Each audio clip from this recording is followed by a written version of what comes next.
To the big development that we're tracking, rather big news as far as Israel's carnage on Hezbollah in Lebanon is concerned. Let's tell you the significant input that we're picking up is that potential Nasrallah successor has been targeted and Israel mounts missile attacks on Beirut is what we're given to understand with the on-ground situation at the moment. Let's also tell you that the missile strike targets Hashem Safieddine. So that's what we're getting to know about the given situation. Pradeep Datta, my colleague, joins me for more.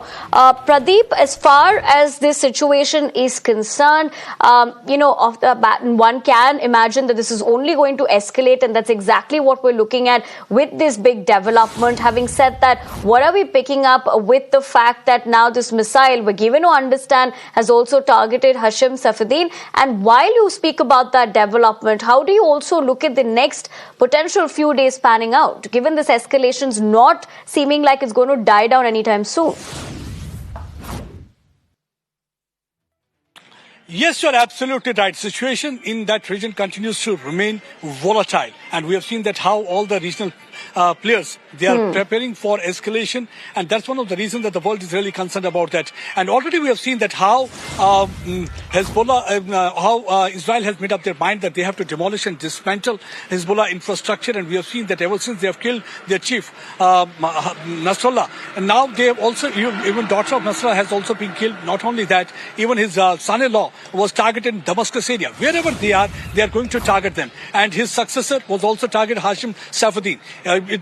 They launched an attack in Beirut area in which Hashem Safieddine was targeted. But it's not clear whether he has lost life in that attack or not, because the confirmation is to be got from Israel. But yes, there one more top commander has been killed. His name is Yusuf Anasi. He is the one man who is responsible for making a chain of missiles that had been targeting Israel for the last several years, because this man had been associated with Hezbollah outfit for the last 15 years. So his kill is basically a big success so far as Israel is concerned. Because if you look at the situation around, because Israel is surrounded by 3H, and then all the 3H are the proxies of the Iran. 3H, when we talk about in the northern side in Lebanon, there is Hezbollah. Then we look at the southern side, it's Hamas in the Gaza. Then it's the Houthi from the Yemen side. And all these had been supported by Iran. But for the first time, we have seen that instead of attacking Israel through proxies, Iran has also entered into a direct confrontation. We saw that just 3 days back, there was 181 ballistic missiles that were fired from the Iran side. After that,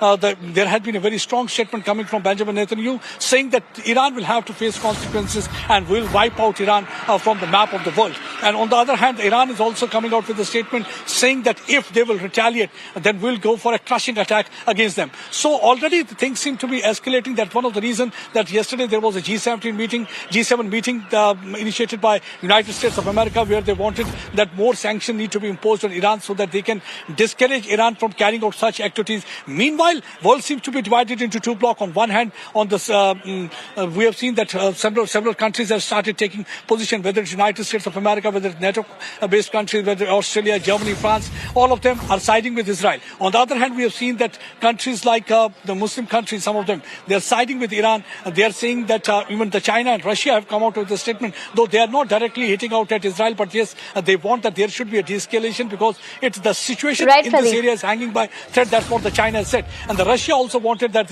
But India is one country that had been supporting diplomacy and dialogue, because India understands that if this war is going to escalate, it's really going to cost dearly to every country, especially in the South Asia, including India, because the cost of the fuel will rise. And once the oil prices are going to rise, it will increase the transportation cost, and it will also lead to inflation. So it's going to be really problematic for many of the countries. So that's one of the reasons that India wants right now the stage is set. Their diplomacy can be used and dialogue can be used so that the peace can prevail in this region. Right, Pradeep. Thank you very much for getting us the latest and also helping us draw a better perspective as to how this has panned out in the past couple of days. But for the moment, we leave it to that. But as we continue to track this, let's also tell you big news that's coming.